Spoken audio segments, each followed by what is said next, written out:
देगी, बल्कि यह भी सिखाएगी कि सच्चा दान क्या होता है और इसका महत्व कितना बड़ा है। और यह कहानी बड़ी ही शिक्षाप्रद, महत्वपूर्ण और ज्ञानवर्धक कहानी है। तो चलिए दोस्तों, आज की बौद्ध कहानी को शुरू करते हैं। पर वीडियो में आगे बढ़ने से पहले, यदि आप भी भगवान गौतम बुद्ध के सच्चे भक्त हैं, तो इस वीडियो को लाइक करके कमेंट बॉक्स में नमो बुद्धाय जरूर लिख देना। और दोस्तों, यदि आपने अभी तक किया है तो चैनल को भी सब्सक्राइब कर लेना, ताकि आने वाली वीडियो सबसे पहले आपको मिल पाए। तो चलिए आज की प्रेरणादायक बौद्ध कहानी को शुरू करते हैं। प्राचीन समय की बात है। रामपुर नाम के एक बड़े से नगर में रूपेश नाम का एक युवक रहता था, जो लकड़ी काटकर अपना जीवन यापन करता था। वह अपनी पत्नी के साथ साधारण जीवन जीता था।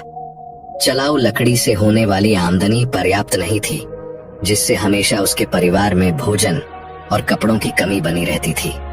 एक दिन परेशान होकर गुस्से में रूपेश की पत्नी उससे कहती है, कितने दिनों तक यह सिलसिला चलता रहेगा? ना कोई त्योहार होता है, ना कोई खुशी। क्यों ना इस लकड़ी काटने के काम को छोड़कर तुम नगर जाकर कोई और काम कर लो? कब तक हम यूं ही कठिनाइयों में जीवन बिताएंगे?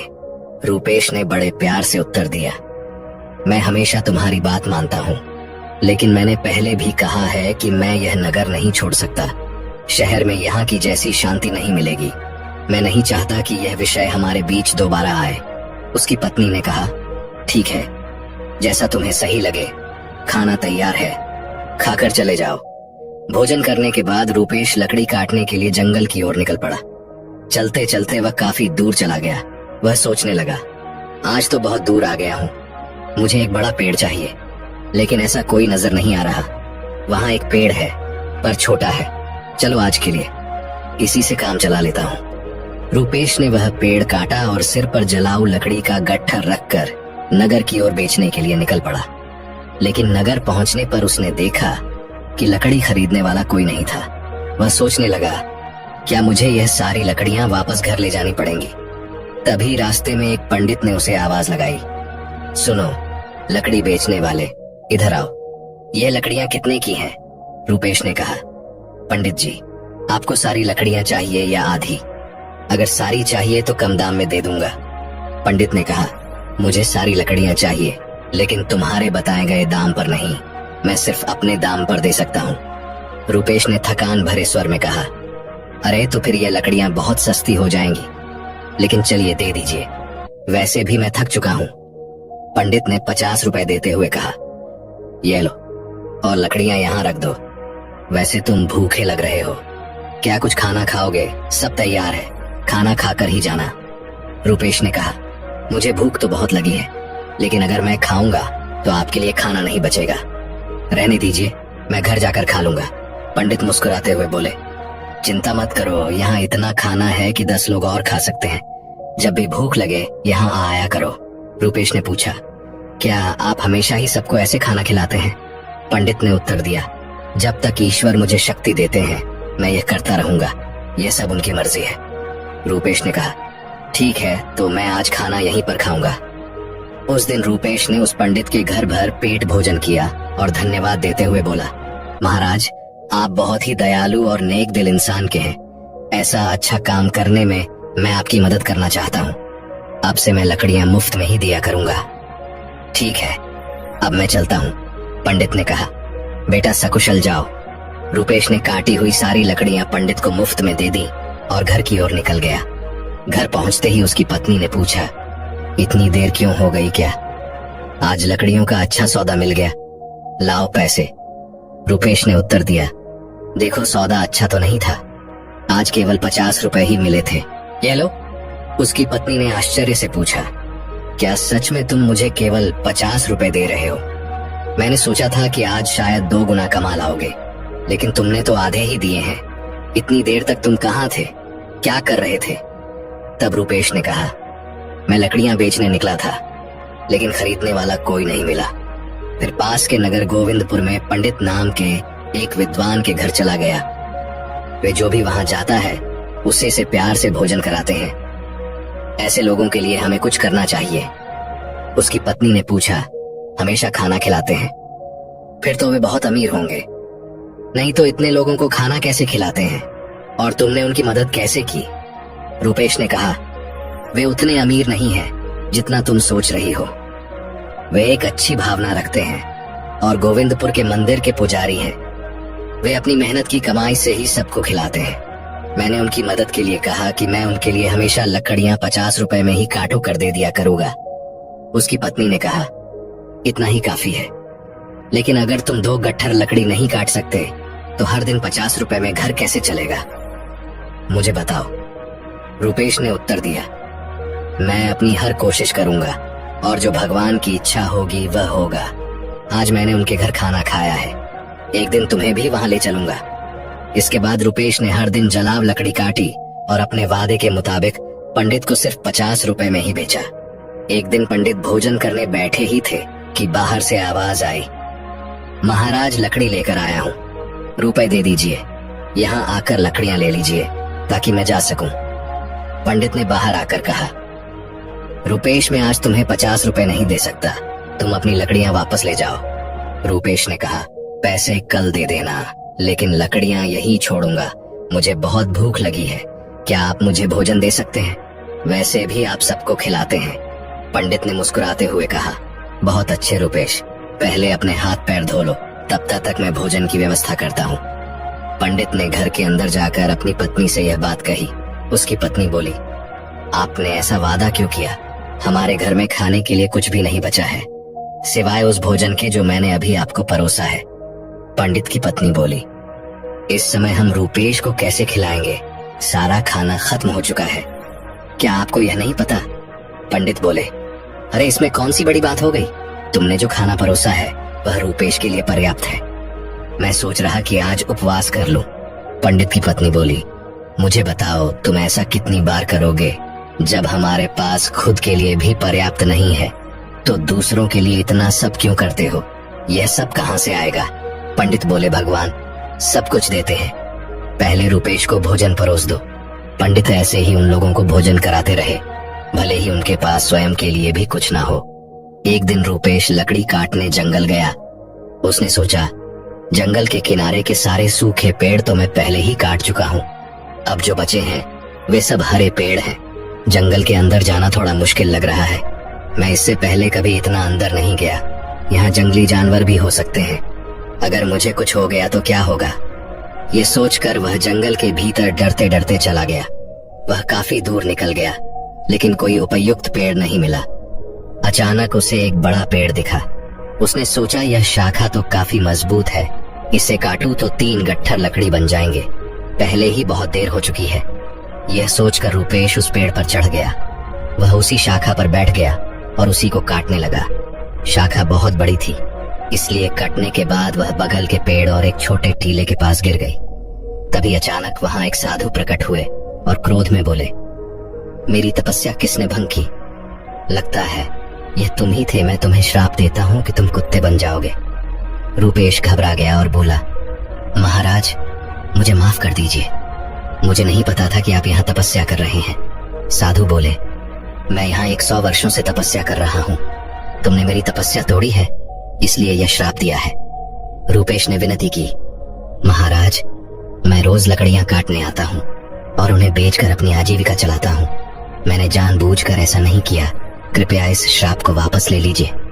साधु बोले, मैंने क्रोध में आकर यह श्राप दिया है, इसे वापस लेना संभव नहीं है, लेकिन एक उपाय है। रुपेश ने पूछा, कृपया मुझे उपाय बताइए महाराज, मैं इस श्राप से कैसे मुक्त हो सकता हूँ? साधु बोले, तुम ऐसे लोगों को ढूंढो जो सबसे अच्छा दान करते हो, उनके भोजन के बाद बचा हुआ एक भी दाना खा लोगे तो तुम्हारा श्राप समाप्त हो जाएगा। जब तुम पूरी तरह सफेद हो जाओगे तब इस श्राप से मुक्त हो जाओगे। रुपेश ने रोते हुए कहा, महाराज मैं अपनी पत्नी का सहारा हूँ, लकड़ियां बेचकर जो पैसे लाता हूँ उससे हमारा गुजारा होता है, अब मैं कुत्ता बन गया हूँ तो मेरी अब का क्या होगा? साधु बोले, चिंता मत करो, भगवान उसकी मदद करेंगे, जब तुम्हारा श्राप टूटेगा तब तुम्हारा जीवन सुखी हो जाएगा, धन धान्य से भरा होगा और तुम्हें हर कष्ट से मुक्ति मिलेगी। यह कहते हुए शेष, ऐसा लगता है कि तुम्हें अभी तक केवल एक ही सही व्यक्ति मिला है, तुम्हारा केवल आधा रंग ही बदला है, क्या तुम्हें और कोई नहीं मिला?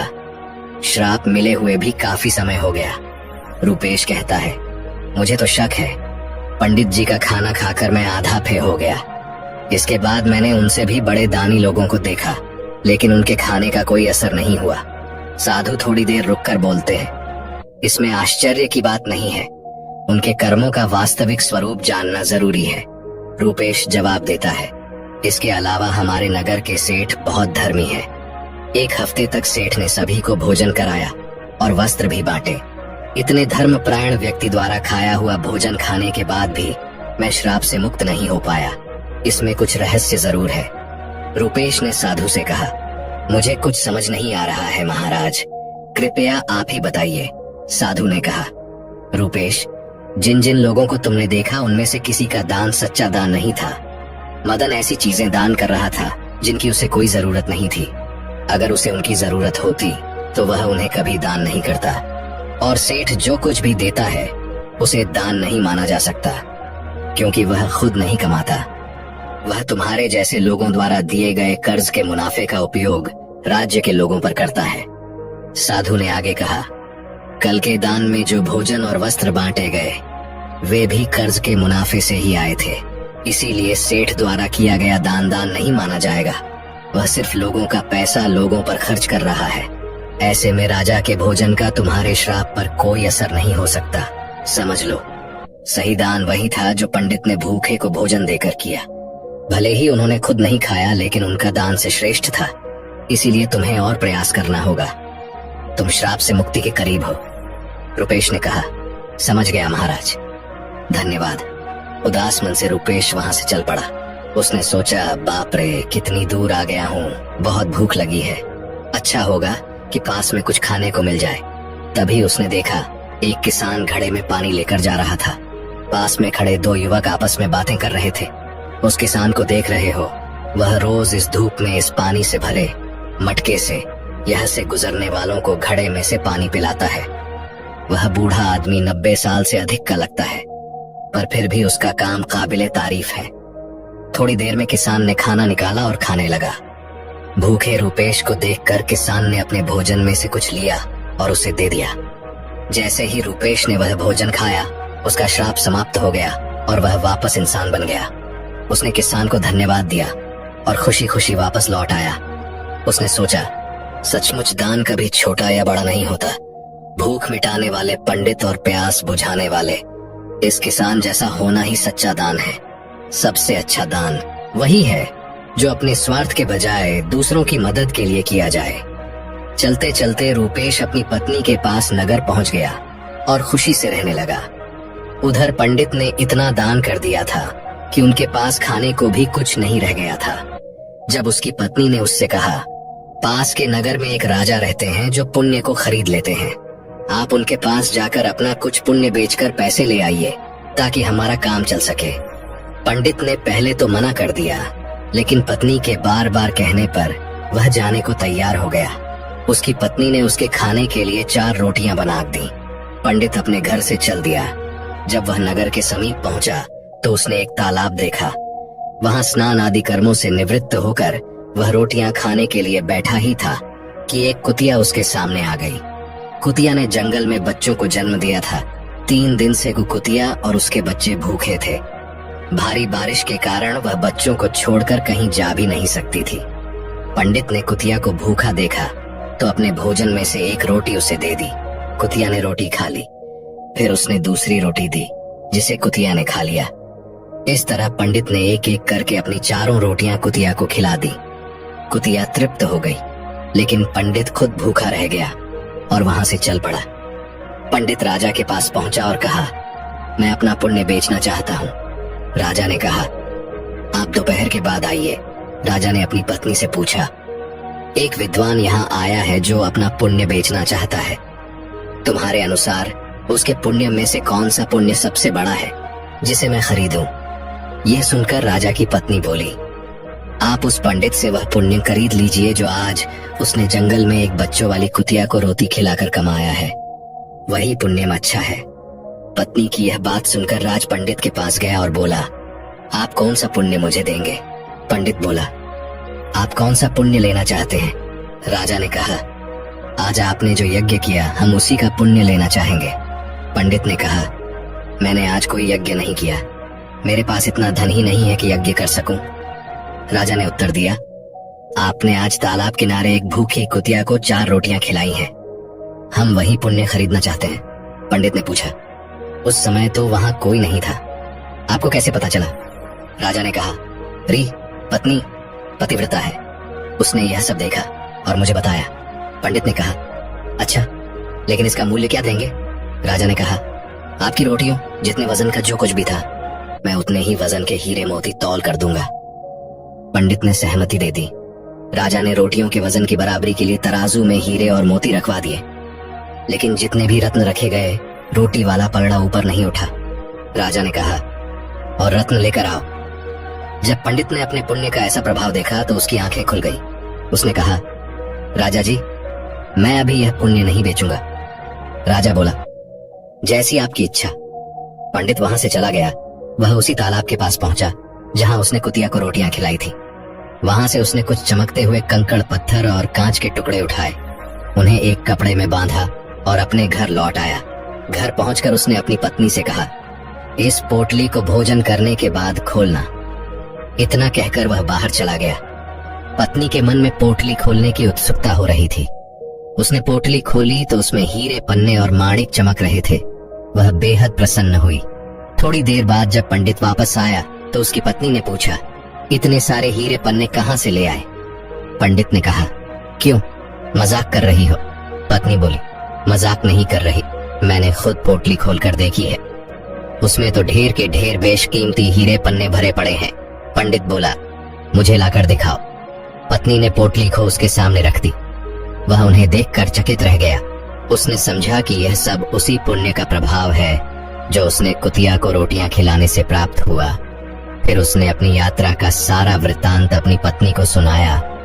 उसने बताया कि किस प्रकार होता है राजसी और तामसी दान का फल सीमित। एक भूखी कुतिया और उसके बच्चों को रोटियां देने के कारण यह चमत्कार हुआ। उसने यह भी कहा कि यह सब भगवान की कृपा और दया का ही परिणाम है। पंडित ने अपनी पत्नी से कहा, यह भगवान का संदेश है कि जरूरतमंद की मदद करना सबसे बड़ा पुण्य है। जो व्यक्ति दुखियों और अभावग्रस्त लोगों की सहायता करता है, उसे ईश्वर अनंत गुना फल प्रदान करते हैं। दोस्तों, आज के समय समाज में कई लोग दान सिर्फ अपने मान सम्मान और प्रतिष्ठा के लिए करते हैं। वे इसे एक सामाजिक दिखावे के रूप में अपनाते हैं। ऐसे दान से न तो सच्चा पुण्य मिलता है और न ही इसका समाज में कोई दीर्घकालिक प्रभाव होता है, और कभी कभी यह व्यक्ति को गर्व और अहंकार की ओर ले जाता है।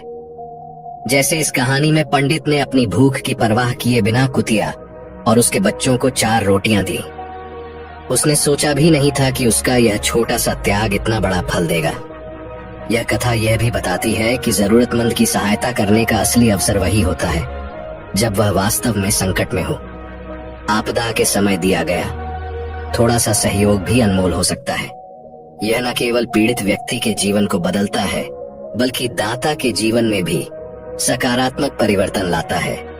दान का उद्देश्य मानवता को प्रोत्साहित करना और समाज को जोड़ना है। जब कोई व्यक्ति त्याग की भावना से प्रेरित होकर दान करता है तो वह अपनी आत्मा को शुद्ध करता है। यह त्याग मनुष्य को अहंकार से मुक्त करता है और उसे ईश्वर के समीप ले जाता है। इस कहानी में पंडित का अनुभव यह सिखाता है कि भगवान की कृपा से छोटे छोटे कार्य भी महान फल दे सकते हैं। कंकड़ पत्थर भी भगवान की कृपा से हीरे और माणिक बन सकते हैं। यही संदेश है कि सच्चा पुण्य त्याग और निस्वार्थ सेवा में है। हर मनुष्य को यह प्रयास करना चाहिए कि वह अपनी क्षमता के अनुसार जरूरतमंदों की मदद करे। अनाथ, विकलांग, विधवा, भूखे और प्यासे लोगों की सेवा करना ही सच्चा धर्म है। इसी से समाज में शांति और समृद्धि आती है। दोस्तों, अपने इस कहानी से क्या सीखा, कमेंट करके अवश्य बताएं। अगर कहानी अच्छी लगी हो तो लाइक शेयर करके चैनल को सब्सक्राइब जरूर करें। मिलते हैं।